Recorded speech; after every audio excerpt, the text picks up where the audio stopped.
পাহাড়ে ধারাবাহিক অভিযানের কারণে অবস্থানরত জঙ্গিরা সমতলে চলে আসছে বলে জানিয়েছেন ঢাকা ডিএমপির অতিরিক্ত কমিশনার এবং সিটিটিসি প্রধান মোহাম্মদ আসাদুজ্জামান।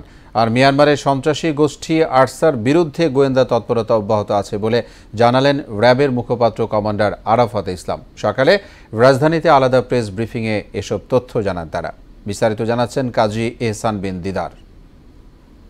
ইলেকট্রনিক্স এবং প্রিন্ট মিডিয়ার সম্মানিত পাহাড়ে গা ঢাকা দেয়া জঙ্গিরা অবস্থান পরিবর্তন করায় বেশিরভাগ সন্দেহভাজন জঙ্গিকে রাজধানী এবং এর আশপাশের এলাকা থেকে গ্রেফতার করা হচ্ছে বলে জানান আসাদুজ্জামান। সদস্য সংগ্রহের জন্য ওই অঞ্চলে কাজ করতেছিল এবং অভিযান শুরু হলে সে চলে আসে। যতজন সদস্য প্রশিক্ষণে অংশ নিয়েছিল বা এই সংগঠনে যোগ দেওয়ার কথা ছিল এরকম সদস্যদেরও আমরা নাম পেয়েছি। এদিকে কারণ বাজারে র্যাবের মিডিয়া সেন্টারে কমান্ডার আরাফাত ইসলাম সাংবাদিকদের বলেন, তার বাহিনীর অব্যাহত নজরদারি, গোয়েন্দা তৎপরতা ও অভিযানের মুখে আরসা নেতৃত্বশূন্য হয়ে পড়েছে। তবে এখনো গোয়েন্দা তথ্য পেলেই গ্রেফতার এবং অভিযান চালানো হচ্ছে। আমরা স্থানীয় যে থানা এবং অন্যান্য যে আইন প্রয়োগকারী সংস্থাগুলো আছে তাদের সাথে নিবিড় যোগাযোগ রাখছি, তাদের মুভমেন্টকে আমরা ট্র্যাকিং করছি এবং তাদের বিরুদ্ধে আমাদের গোয়েন্দা তৎপরতা অব্যাহত আছে।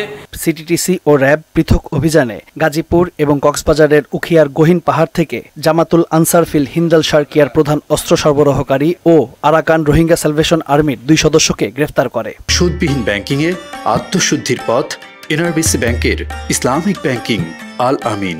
লাল পাহাড়ে আমরা অভিযান চালিয়ে কাজী এহসান বিন দিদার, মোহনা সংবাদ, ঢাকা।